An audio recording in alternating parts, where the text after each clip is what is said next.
Hola, espero todos se encuentren súper bien.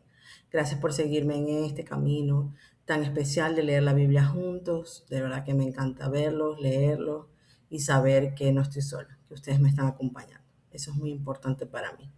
Gracias, ustedes son mi motivación para seguir. Bueno, comenzamos. Por la señal de la Santa Cruz de nuestros enemigos, líbranos, Señor Dios nuestro, en nombre del Padre, del Hijo y del Espíritu Santo. Amén.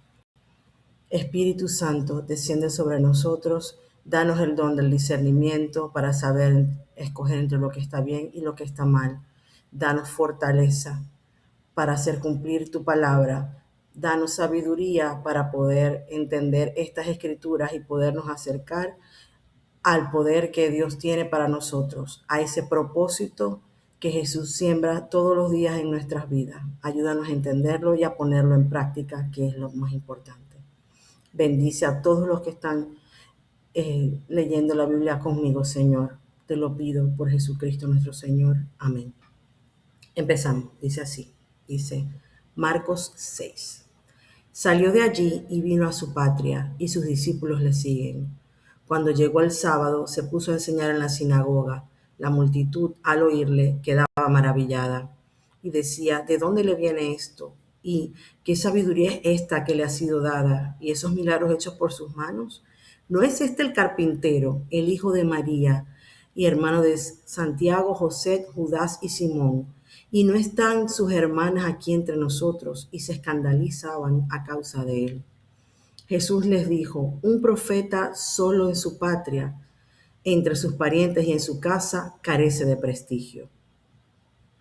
Y no podía allí hacer ningún milagro, a excepción de unos pocos enfermos a quienes curó imponiéndoles las manos. Y se maravilló de su falta de fe y recorría los pueblos del contorno enseñando. Yo voy a hacer una pausa ahí. Eso a veces nos ocurre. A veces tenemos que salir de nuestra propia zona de confort para ser apreciados o valorados, o simplemente porque a lo mejor somos más necesarios en otro lugar. Entonces, como dice Jesús, que el profeta carece de prestigio en su propio pueblo. Ok, continúo, disculpen. Y llama a los 12 y comenzó a enviarlos de dos en dos, dándoles poder sobre los espíritus inmundos. Les ordenó que nada tomasen para el camino, fuera de un bastón, ni pan, ni alforja, ni calderilla en la faja, sino calzados con sandalias, y no vistáis dos túnicas. Y les dijo: cuando entréis en una casa, quedaos en ella hasta marchar de allí. Si algún lugar no os recibe y no os escuchan, marchaos de allí sacudiendo el polvo de la planta de vuestros pies en testimonio contra ellos. Y yéndose de allí, predicaron que se convirtieran. Expulsaban a muchos demonios y ungían con aceite a muchos enfermos y los curaban. Se enteró el rey Herodes, pues su nombre se había hecho célebre. Algunos decían: Juan el Bautista ha resucitado de entre los muertos y por eso actúan en él fuerzas milagrosas. Otros decían: es Elías. Otros: es un profeta como los demás profetas. Al enterarse Herodes dijo: aquel Juan a quien yo decapité, ese ha resucitado. Es que Herodes era el que había enviado a prender a Juan y le había encadenado en la cárcel por causa de Herodías, la mujer de su hermano Filipo, con quien Herodes se había casado. Porque Juan, el Bautista, decía a Herodes: no te está permitido tener la mujer de tu hermano. Herodías le aborrecía y quería matarle, pero no podía. Pues Herodes temía a Juan, sabiendo que era hombre justo y santo, y le protegía, y al oírle quedaba muy perplejo y le escuchaba con gusto. Y llegó el día oportuno, cuando Herodes, en su cumpleaños, dio un banquete a sus magnates, a los tribunos y a los principales de Galilea. Entró la hija de la misma Herodías, danzó y gustó mucho a Herodes y a los comensales. El rey entonces dijo a la muchacha: pídeme lo que quieras y te lo daré. Y le juró: te daré lo que me pidas, hasta la mitad de mi reino. Salió la muchacha y preguntó a su madre: ¿qué voy a pedir? Y ella le dijo: la cabeza de Juan el Bautista. Entrando al punto apresuradamente a donde estaba el rey, le pidió: quiero que ahora mismo me des en una bandeja la cabeza de Juan el Bautista. El rey se llenó de tristeza, pero no quiso desairarla a causa del juramento y de los comensales. Y al instante mandó al rey a uno de su guardia, con orden de traerle la cabeza de Juan. Se fue y le decapitó en la cárcel. Y trajo su cabeza en una bandeja y se la dio a la muchacha, y la muchacha se la dio a su madre. Al enterarse, sus discípulos vinieron a recoger el cadáver y le dieron sepultura. Los apóstoles se reunieron con Jesús y le contaron todo lo que habían hecho y lo que habían enseñado. Él entonces les dice: venid también vosotros aparte a un lugar solitario para descansar un poco. Pues los que iban y venían eran muchos y no les daba tiempo ni para comer. Y se fueron en la barca aparte a un lugar solitario. Pero les vieron marcharse y muchos cayeron en cuenta y fueron allá corriendo a pie de todas las ciudades y llegaron antes que ellos. Y al desembarcar vio mucha gente, sintió compasión de ellos, pues estaban como ovejas que no tienen pastor, y se puso a enseñarles muchas cosas. Era ya una hora muy avanzada cuando se le acercaron sus discípulos y le dijeron: el lugar está deshabitado y ya es hora avanzada. Despídelos para que vayan a las aldeas y otros pueblos del contorno a comprarse de comer. Él les contestó: dadle vosotros de comer. Ellos le dijeron: ¿vamos nosotros a comprar 200 denarios de pan para darles de comer? Él les dice: ¿cuántos panes tenéis? Ir a ver. Después de haberse cerciorado, le dicen: 5 y 2 peces.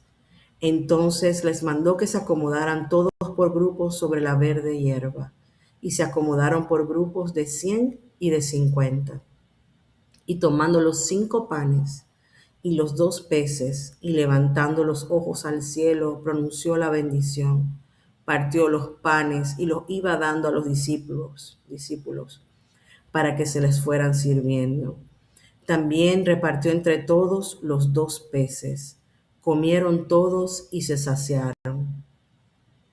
Y recogieron las sobras, 12 canastos llenos, y también lo de los peces. Los que comieron los panes fueron 5,000 hombres.